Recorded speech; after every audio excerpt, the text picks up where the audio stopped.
Sukses ternyata tidak diukur dengan materi,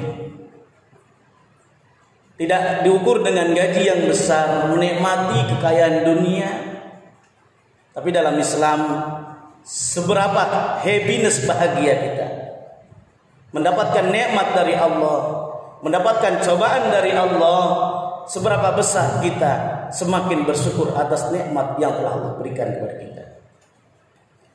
Oleh karenanya dalam surah As-Sams, manusia mendapatkan dua model.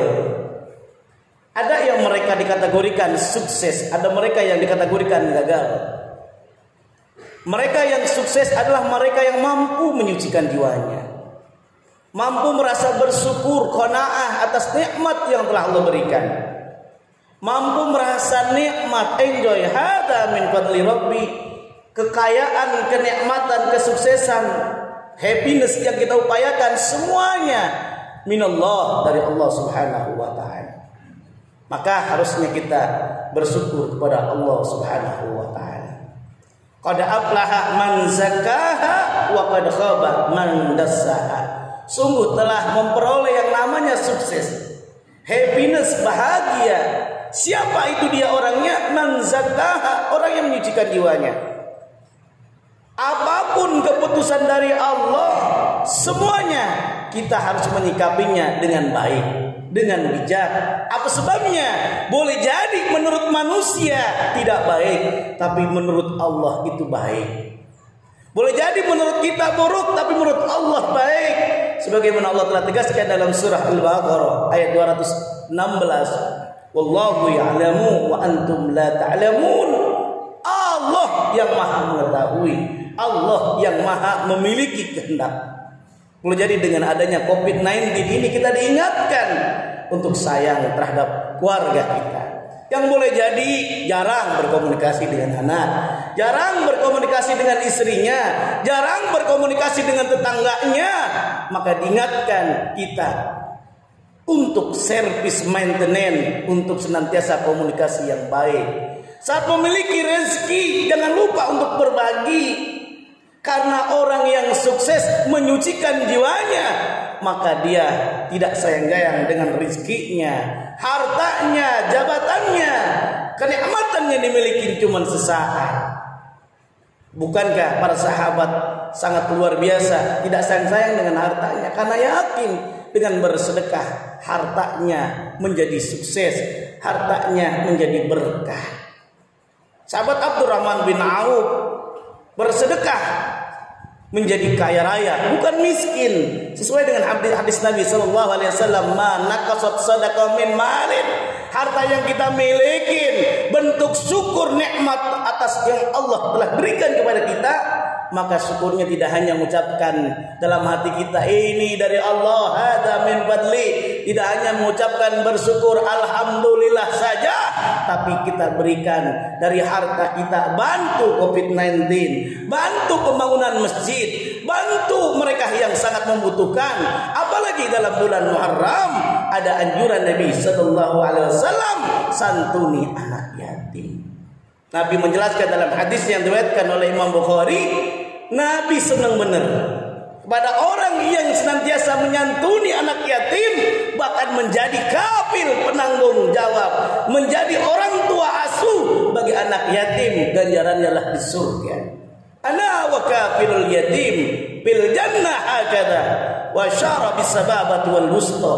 Nabi menggambarkan orang yang menyantuni karena dia bersedekah dengan hartanya, dia yang menjamin pendidikannya, dia yang menjamin ekonomi itu anak yatim, dia yang melindungi kehidupan anak yatim, maka betapa nikmatnya, bukan miskin, tapi ada keberkahan yang sangat luar biasa. Ada kisah seorang obeh dalam sebuah kampus swasta di bilangan daerah Parung sana. Itu tidak menyangka, gara-gara dia menyantuni anak yatim, dia memiliki keponakan. Ternyata suaminya meninggal dunia, kemudian anaknya itu suruh tinggal di dalam rumahnya, dan dia kuliahkan, dia sekolahkan. tapi dalam jangka yang luar biasa ternyata anaknya bisa kuliah sampai di perguruan tinggi negeri ternama tanpa biaya beasiswa. Hada min fadli Rabbi. Ini nikmat dari Allah Subhanahu wa taala. Bukankah Allah telah menegaskan orang yang bersedekah maka akan diganjarkan pahala oleh Allah Subhanahu wa taala minimal 10 kali lipat, 700 kali lipat, bahkan terserah Allah unlimited. Kalau kita bersedekah umpama 20.000 rupiah, tiba-tiba kita membeli barang seharga 200.000 rupiah, ketemu kawan lama yang baik hati, ternyata kita mau bayar tidak jadi. Gara-gara apa? Pasti kita pikir-pikir. Karena bersedekah 20.000. Janji Allah tidak hanya untuk di akhirat nanti. Saat kita nanti meninggal dunia, kita petik kenikmatan hidup di dunia ini, tapi juga dibuktikan di dunia. Innallaha la yukhliful mi'ad. Allah tidak akan ingkar janji. Resepnya sukses, sucikan jiwa kita. Semua cuma titipan. Kalau kita menyikapi harta kita cuma titipan, indah rasanya. Enggak merasa memiliki harta yang kita miliki. Tidak ada ceritanya orang yang pelit. Tidak ada ceritanya orang yang bakhil dengan hartanya. Hartanya yang tidak pernah disedekahkan, hartanya yang tidak pernah dibagi kepada tetangganya dan sebagainya. Saat dia meninggal dunia, ternyata hartanya menjadi rebutan ahli warisnya karena anak-anaknya dalam pendidikan agamanya tidak baik. Na'udzubillahi min dzalik. Mumpung kita masih sehat, diberikan sehat oleh Allah Subhanahu wa taala, kita manfaatkan. Ditanya nanti dari mana harta kita, kemudian dipergunakan untuk apa? Kalau dipergunakan dengan sebaik-baiknya, insya Allah ada keberkahan. Yakinlah, bukan berkurang tapi bertambah. Dalam bahasa agamanya adalah berkah. Apa makna berkah? Ziyadatul khair, nambah kebaikan. Bahkan orang yang bersedekah bukan nambah kebaikannya, ziyadah fil rizki, rizkinya bertambah. Ziyadah fil umri, usianya bertambah. Karena Nabi menyatakan, da'u mardakum bis sadaqah. Obatin penyakit kita. Kalau lagi dapat ujian dari Allah, bukan hanya kita berobat, tapi ada terapi lainnya. Da'u mardakum bis sadaqah. Obatin penyakit kita dengan bersedekah. Bahkan dinyatakan oleh Nabi dalam sabdanya bahwa dengan bersedekah akan dijauhkan kita dari mara bahaya. As-sadaqah tudfi'ul bala. Dengan bersedekah dijauhkan kita dari mara bahaya. Ada kisah seorang mahasiswa Indonesia ketika kuliah S1 di Mesir. Saat bulan Ramadan, dia sedang membaca Al-Quran dalam sebuah masjid. Tiba-tiba ada seorang bapak-bapak menghampirinya dan mengasih sedekah. Dan dia, ini nak, dari saya mohon doakan, ibu saya sedang operasi, mudah-mudahan sehat. Dengan izin Allah, ternyata Allah berikan kesembuhan. Bahwa usaha kita lakukan, ada usaha secara lahiriah, ada usaha secara yang tidak nampak, yaitu diantara dengan doa anak yatim, doa yang kita bantu, nikmat rasanya. Makanya dinyatakan dalam Al-Quran, kaila yakuna dulatan bainal agniai minkum, agar harta itu tidak hanya berputar di antara orang kaya saya saja. Saat harta kita cukup nisab, jangan lupa bayar zakat. Karena Nabi tidak mau menyolatin orang yang dalam saat meninggal dunia dia masih ada utang kepada Allah, yaitu belum bayar zakat. Kecuali ada yang menanggungnya, keluarganya, kemudian baru disolatin. Ala kulli hal, mumpung kita masih sehat. Kalau kita sehat kita bisa bersedekah. Kalau masih sehat kita bisa sholat berjamaah. Masih kita sehat kita bisa berbuat baik sama saudara kita, dengan istri kita, anak kita. Maka diingatkan COVID-19 hikmahnya, kita senantiasa untuk bersyukur atas nikmat Allah. Jangan lupa juga pola hidup sehat, pola hidup bersih. Kita diingatkan cuci tangan.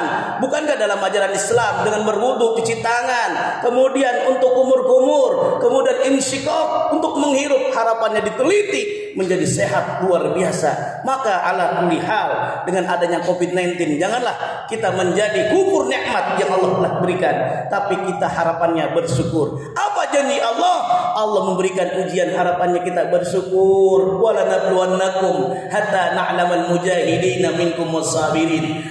Allah ngasih ujian, Allah ngasih musibah. Tak lain harapannya kita bersyukur. Apakah dengan kita bersyukur, insya Allah keimanan kita semakin bertambah. Insya Allah ada keberkahan, tenang, tentram. Insya Allah ada kenikmatan di dunia. Semoga saat kita meninggal dunia dalam keadaan husnul khatimah. Amin ya rabbal alamin. Barakallahu li wa lakum bil Qur'anil Karim wa nafa'ani wa iyyakum ma fihi minal ayati wa dzikril hakim. Fastaghfiruh innahu wal ghafurur rahim. Alhamdulillah, alhamdulillah rabbil alamin wal aqibatul muttaqin wal 'udwana illa lil zalimin. Asyhadu an la ilaha illallah wa asyhadu anna Muhammadan 'abduhu wa rasuluh. Allahumma shalli ala sayyidina Muhammad wa ala alihi wa sahbihi ajma'in. Amma ba'd, wa ya ibadallah, ittaqullaha haqqa tuqatih wa la tamutunna illa wa antum muslimun.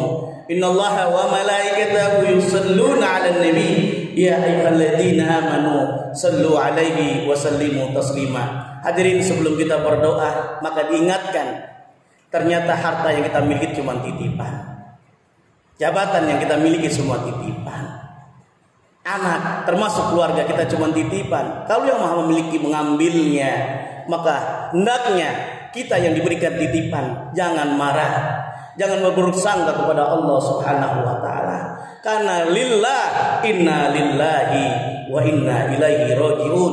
Kita akan kembali kepada Allah Subhanahu wa taala. Pertanyaannya kemudian, sudahkah kita bersedekah? Dengan bersedekah santuni anak yatim, karena berkah luar biasa Halimatus Sa'diyah karena senantiasa mengasuh Nabi sallallahu alaihi wasallam dalam keadaan yatim. Awalnya kehidupannya miskin, tapi luar biasa keberkahannya. Di antaranya apa?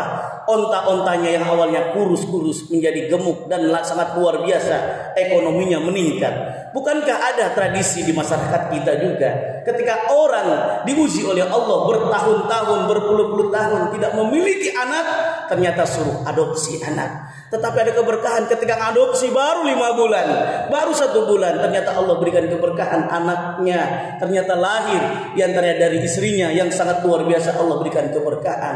Wa may yattaqillah yaj'al lahu makhraja wa yarzuqhu min haitsu la yahtasib. Insyaallah Allah berikan kita kesuksesan dan keberkahan hidup di dunia dan akhirat. Amin ya rabbal alamin. Allahumma ighfir lil mu'minina wal mu'minat wal muslimina wal muslimat al ahya'i minhum wal amwat innaka samii'un qaribun mujibud da'wat wa ya qadiyal hajat wa ya kafil muhimmati bi rahmatika ya arhamar rahimin. Allahumma adfa'anna al-ghala wal bala wal waba wal bakhsha munkar was suyuf al mukhtalifata was shada'id wal mihan wal fitan ma dhahara minha wa ma batan fi baladina hadha Indonesia khassah wa min buldanil muslimin 'amma innaka ala kulli shay'in qadir walhamdulillahi rabbil alamin.